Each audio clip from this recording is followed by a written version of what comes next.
I'll wait. So, this morning I want to talk about Samson. A couple, I guess maybe 4 weeks ago, I did a lesson on the Pharaoh, and I just didn't understand. And this is another story, much the same way, that I really never have.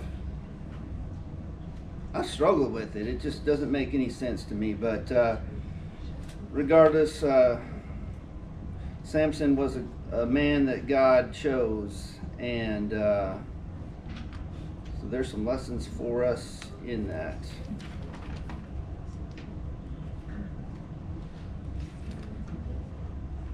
I can find it.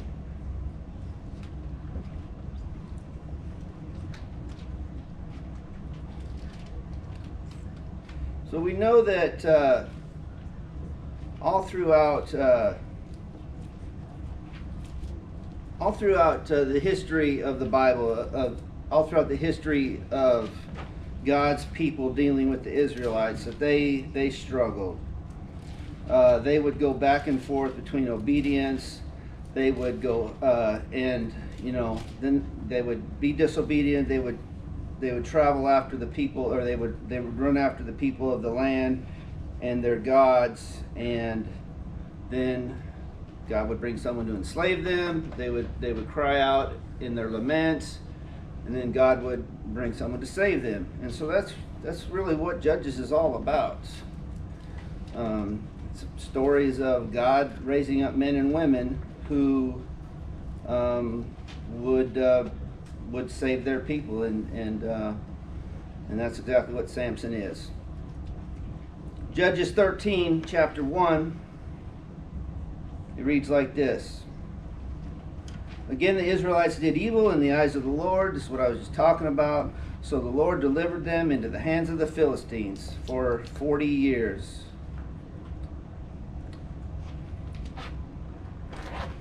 So Joshua led the Israelites into the promised land. We remember that Moses was not able to cross over because of his disobedience. Joshua led them in. They conquered the land, and they started living in it. They started settling in the cities of the previous tenants. During these times, as we just read, you can see where they do some good things. They have good periods. If they're led by a good judge, then they would rebel, and they would be put into captivity. So they had some bad periods, and it was just a constant seesaw back and forth between obedience and disobedience. And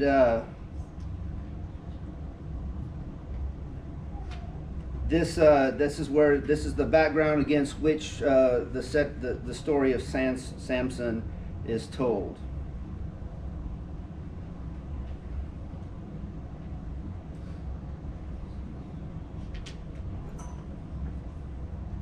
So let's look at who is Samson. We're going to look at, I have way too much to cover in one lesson, so I'm going to, maybe next week we'll see, but we'll just get into Samson and who he was and how he came about. So continuing on in Judges chapter 13, we're going to read 2 through 5, and it reads like this. A certain man of Zorah, named Manoah, from the clan of the Danites, had a wife who was sterile and remained childless. The angel of the Lord appeared to her and said, "You are sterile and childless, but you are going to conceive and have a son. Now see to it that you drink no wine or other fermented drink, and that you do not eat anything unclean, because you will conceive and give birth to a son. No razor may be used on his head, because the boy is to be a Nazirite, set apart to God from birth, and he will begin the deliverance of Israel from the hands of the Philistines." So God raised up men and women, and a lot of those were from already people that were already there, right? But for whatever reason, God chose Samson. Before he was even born, he had a plan for Samson. And he goes to the angel of the Lord goes to his mom and says, you're gonna have a kid, and he's gonna be set aside. He's gonna be holy, not holy. He's gonna be I can't remember the word for set apart. Sanctified. He's gonna be sanctified, and he's gonna be sanctified for a specific work, and that specific work was to bring back the people of God out of the Philistine captivity.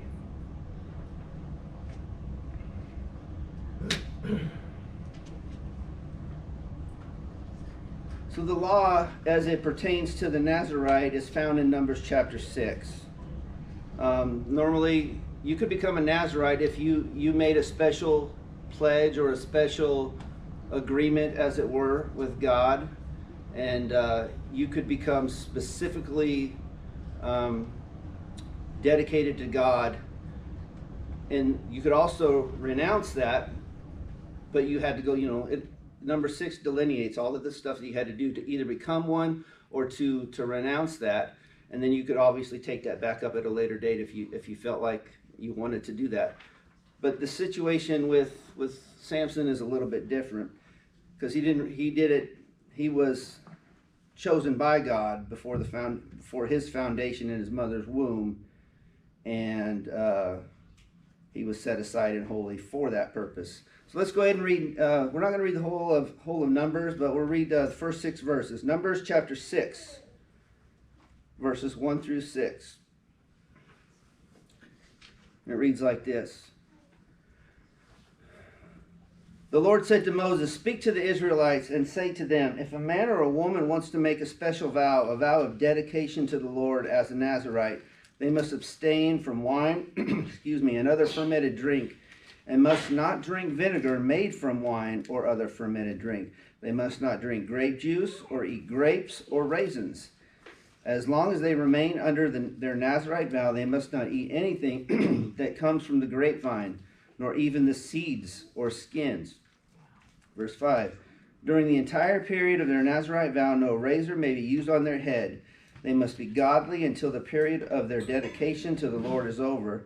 They must let their hair grow long. Throughout the period of their dedication to the Lord, the Nazirite must not go near a dead body, even if their own father or mother or brother or sister dies. They must not make themselves ceremonially unclean on account of them, because the symbol of their dedication to God is on their head. Throughout the period of the dedication, they are consecrated to the Lord." So it was a big deal. It wasn't something that was done willy-nilly, and it really focused. Their dedication was to the Lord, and so they had to be really focused on what they did and how they interacted with people. And if someone was dead, they had to be very, very careful and deliberate in their actions. So this is what we see. This is in regards to Samson, and he was to be this kind of man, special and consecrated to the Lord. And so even before he's born, he has this. I mean, people know if you read later on down in Judges chapter 13, it talks about how they realized that it was an angel of the Lord. They just thought it was a man, but then they realized this is an angel of the Lord. And so that would have spread, right? When you see this angel talking to you, then you offer a sacrifice, and then the fire comes up, and then the angel goes up with the fire and he disappears. That would have been something that would have been very well known. And so even before Samson is born, it's very well understood that he is a man who is consecrated to God. He is a man who is special and set apart for a specific purpose, and that specific purpose is that he shall deliver his people from the hands of the Philistines. I think I talked about it just a minute ago, but God could have chosen somebody that was already living. He could have raised up from somebody from among the Israelite nation who had trained for battle, who had shown leadership skills, but yet he chose, for whatever reason. And Isaiah 55, 8 and 9 talks about this. It talks about the ways of the Lord are not my ways. My thoughts are not God's thoughts. As far as the heaven is above the earth, so are my thoughts. So is God's thoughts above my thoughts. So I don't really understand why he did what he did, but you know, it's not for me to question. And he chose this young man, and he had a purpose for him.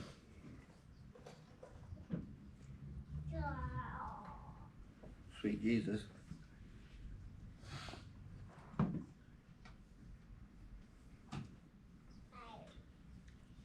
It's going to be a really short sermon if I can't find this.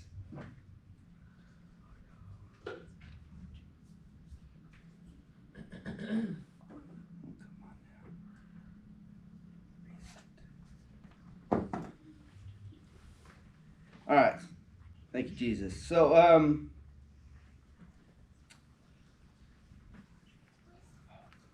not only did he have position, he had a position of authority from a very early age, but everybody knew that he had this position.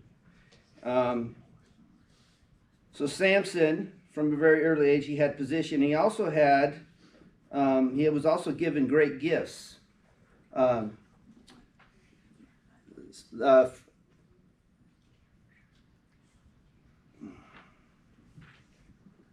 Judges chapter 13 through 16 talks repeatedly about how the Spirit was with Samson, how the Spirit helped him, and how he had this great strength. So not only did he have, it seems, a close working with the Spirit, he also had this great strength. So he was blessed with some gifts that not everybody in that day and age had. Judges 13:24 reads like this. The woman gave birth to a boy and named him Samson. He grew up, and the Lord blessed him, and the Spirit of the Lord began to stir him while he was in Mahaneh Dan, between Zorah and Eshtaol. Judges 14:19.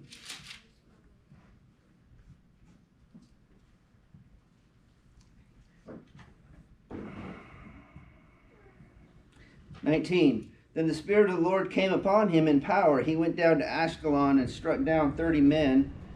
30 of their men, stripped them of their belongings, and gave their clothes to him, to those who had explained the riddle. Burning with anger, he went up to his father's house. Judges 15 and 14. There's just a few examples. There's many more. 15 and 14, it reads like this. As he approached Lehi, the Philistines came toward him, shouting. The Spirit of the Lord came upon him in power.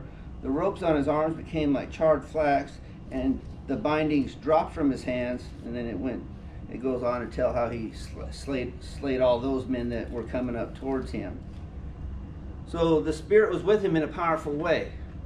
And that Spirit seemed to enhance his strength, or give him the strength that he needed to accomplish what the Lord had for him to accomplish. So along with his position, he was given tremendous talent, and like the prodigies of today, Samson became pretty well known of his day and age, not only because of his strength, but some of the things that he accomplished.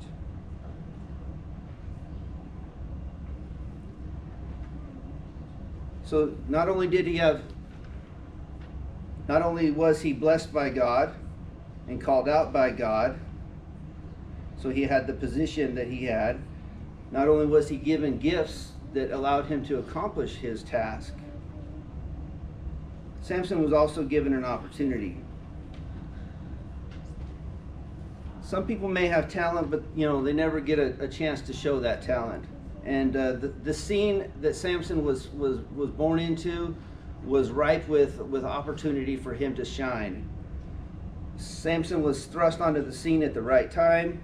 The people had repented after 40 years. They were calling out to the Lord for salvation. And so the Lord brought Samson onto the scene.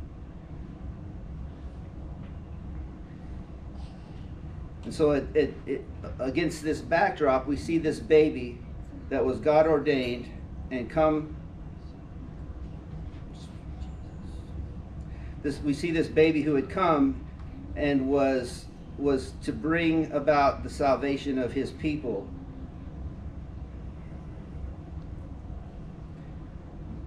Technology is a great thing, but it's also a pain sometimes.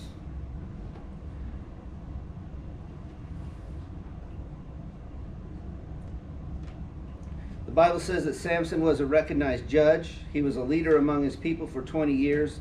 So basically, Samson had it all: position, power, and the privilege to demonstrate it. But Samson was a person, he should have been that golden child. He was a person that struggled with his own inner demons. And I don't have any, this is where my issue comes in with this whole story. It's hard for me to understand what the Lord was doing, but it's not for me to question.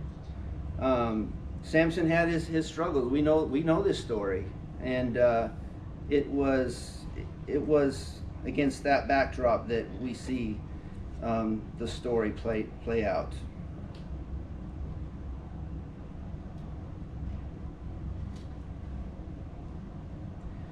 So Samson was, though Samson was a man that God had called, that God had consecrated from before his birth,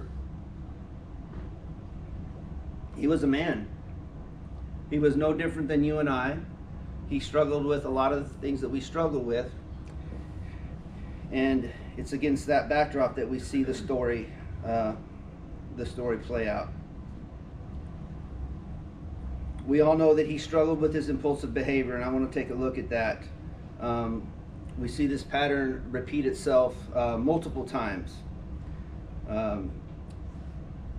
We just read 14 and 15, and that's basically he had killed the lion. He found this lady in Timnah, and he thought she was really pretty, which she was a Philistine, which was prohibited by God, but his impulsive behavior said, I want that girl. So his mom and dad relented, and they went down and they made arrangements. And as he was going down, they went ahead of him. As he was going down, he came across a lion. He came upon the lion, came upon him. He killed the lion, and the lion was left. So I'm not really sure how the marriage arrangements all work out, but sometime later it says he was going down, and there was that lion on the side of the road. And inside of the lion was a swarm of bees, and there was a bunch of honey. And so he dips his hand in there, and he grabs out the honey. Remember, he's a Nazirite, so what was some of the things a Nazirite couldn't do? Nazirite couldn't drink wine, had to watch what he said, what he did, and he could not be around a dead body. So he had defiled himself. So it seems like he didn't really value what he was called to do, but I don't really know. That's part of my struggle with this whole thing. But we see him come to the wedding feast, and he gives this clue, this riddle, and as we all know, I think we all know, his wife is begging him and nagging him to tell the story of the riddle, because he makes a bet, a barter for 30 pieces of clothing, or 30 sets of clothing. And so his wife's saying, you're going to make me look bad against my people, you're taking advantage of us, and she's just nagging him. And so he tells her, well, in order to fast forward, so it don't take all day, so what he does is, so he knows that his wife told him, so he said, if you hadn't plowed with my heifer, if you hadn't made an agreement with my woman, my wife, you would have never guessed the meaning of this riddle. So instead of paying for the clothes, he goes out and kills 30 men. He just impulsively goes out, kills 30 men, strips their clothing of them, and gives the clothes to the guys. That was just kind of how he was. As a perceived, he also caught, we see him, if we read the story from beginning to end, we see how he catches 300 foxes and he ties them tail to tail. He puts a firebrand between every one of them and sets them loose in the grain, in the olive trees and all of their agriculture, and burns it all up. We read about how he was tied up, and 1,000 men were coming before him, and he killed the men with the jawbone of a donkey. We also see how he was impetuous when he took up with Delilah, which was obviously against God's orders. Then he also slept with the woman of the night. So it didn't seem like he valued God, and he seemed like he just kind of lived his life very impetuously, very impulsively. But this was God's man. This was God's man that was going to deliver his people.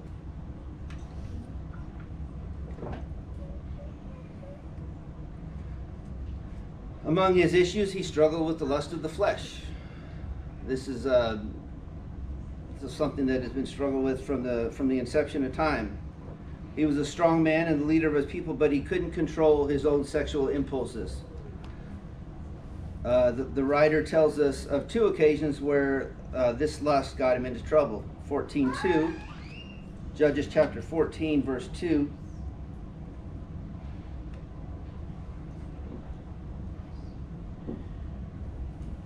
Reads like this.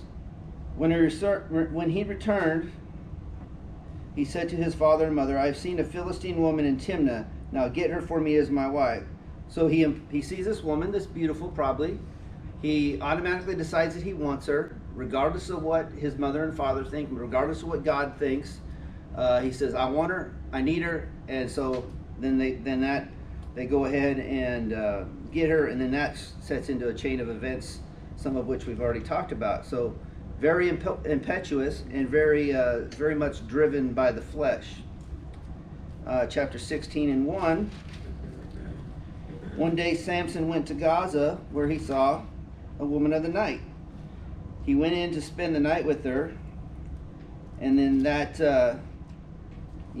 once again that has some effects that are moved on from there as well. So he very much struggled not only with his impetuousness, but he struggled with maintaining his purity, and he didn't seem to have a problem with. Didn't seem like he had a moral compass in many respects, and he had to deal with his commitment to God. He had started out like many in the church today. He was raised in a godly home. He knew and was taught about God as a child. He was dedicated to God as a young boy, and God blessed him. But as he grew up, his commitment to following God was challenged, especially by his weakness for sex with pagan women and controlling his impulsive temper. I can only imagine that his mom and dad were probably very godly people. If you have experienced the presence of God in the first hand, I am sure that would leave you changed in a positive way. And so I'm sure that they taught him the law, they taught him the precepts, they taught him what he needed to be taught, but he just wasn't a pot that was willing, the clay that was willing to be molded into what he needed to be molded into. And so he struggled with that for the rest of his life. And this all comes to a head when he met and fell in love with Delilah. Once again, Delilah is another Philistine. She's not a woman that God would have him to marry.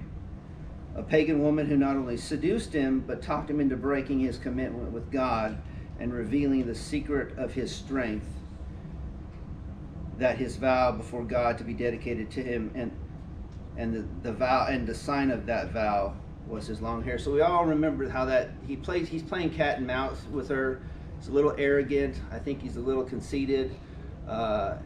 He tells her, 3 different times, well, if you bind me with bowstrings, if you bind me with new rope, if you bind me with this or that, and every single time she comes back and she says, you've made a fool of me, you're making fun of me, you don't love me.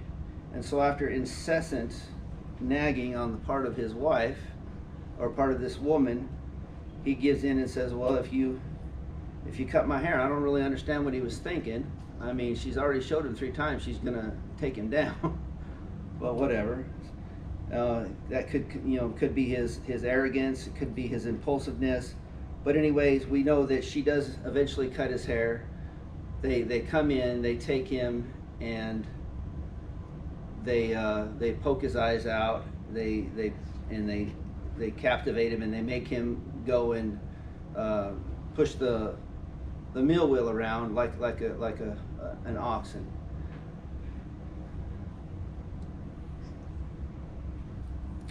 I know that God can use me. So I say I have an issue with all of this, but I have my own issues, right? And God, I think God can use me. I think God can use Samson, but I guess some of my I don't know what the right word to use is, but some of my issues is it doesn't seem like God said any rebuke or any correction. It seems like, he used his anger, he used his arrogance, he used that to further his purpose, and so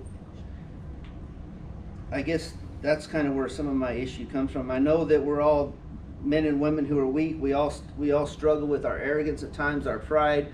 We all, some of us more than others, struggle with the lust of the eyes or the pride of our mouth. We all have issues that we struggle with, and God can use that. But at some point or another, we have to be willing to submit ourselves to God and to what He has for us. Now, I don't have time to get all the way through, so I'm going to kind of leave you right there, halfway through it. The bright spot is as though, it doesn't really ever seem that Samson learned his lesson, at least from what I can tell from Scripture, because we really only have like four chapters that go into Samson, 13 through 16, and but the bright point of all of this for me is that God used Samson. God used Samson with his insecurities, his arrogance, his pride of life, the lust of the flesh. He used all of that, and if He can do that with Samson, what can He do with me if I allow myself to be bended to His will? So I'll leave that lesson with you, and hopefully in the near future we'll be able to continue on. But the thing is that we all have a choice to make. I think that most of us in here are Christians. Most of us have submitted to the Lord, but that doesn't get it necessarily all. We have to submit. Just because I came to the Lord once when I was 16, that's when I came to Christ, doesn't mean I don't have to come to the Lord every single day and ask for forgiveness. Doesn't mean that I don't have to constantly put my selfishness or my arrogance or my pride or my bad thoughts toward others. I don't have to constantly put those on the altar of Christ. I know I'm mixing my metaphors there kind of, but doesn't mean that I don't have to constantly sacrifice that. We have to every day take up our cross and follow Jesus. And if there are any brothers or sisters here this morning that need prayers of the church, need to confess something, need to put on Christ in baptism, if you haven't already done so, I would encourage you to do so now as we come and sing.